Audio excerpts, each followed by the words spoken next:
হরে কৃষ্ণ। গুরু মহারাজ, ব্রাহ্মণ দীক্ষার গুরুত্ব কি?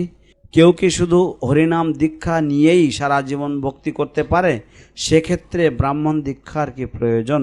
ইতি রাধারানী সেবিনী দেবী দাসী। Oh, Sundar Nam.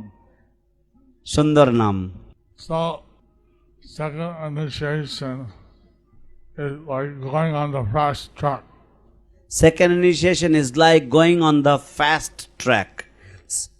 ব্রাহ্মণ দীক্ষাটি হচ্ছে মানে দ্রুত বেগে চলার যে রাস্তা, সেই রাস্তায় উঠে যাওয়া। And it brings one closer to the Guru. And it brings one closer to the গুরু।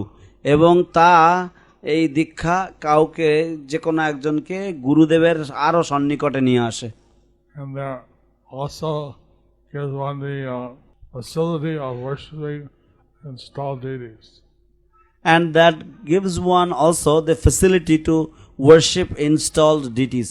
এবং এর মাধ্যমে দীক্ষা গ্রহণকারীকে প্রতিষ্ঠিত শ্রী বিগ্রহ উপাসনা করার সুযোগ বা উপাসনা করার যোগ্যতা প্রদান করে। But it's not essential to have. But it's not essential to have, কিন্তু এটা আবশ্যক নয়।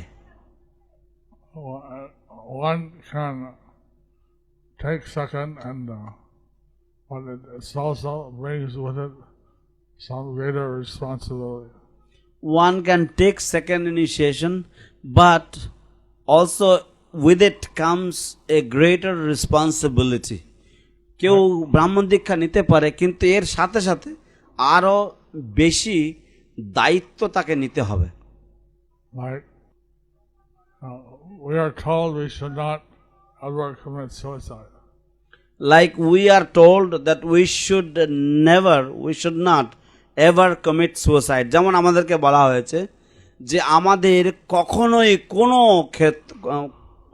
কোনো পরিস্থিতিতে আমাদের কখনোই আত্মহত্যা করা উচিত নয়।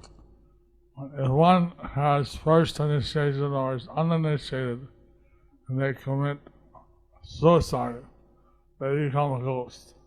But if one has first initiation or is uninitiated and he commits suicide, they become a ghost.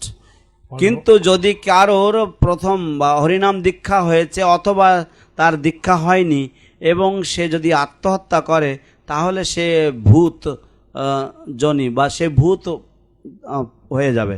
But if someone has second initiation and they commit suicide, they become a Brahma Rakshasa.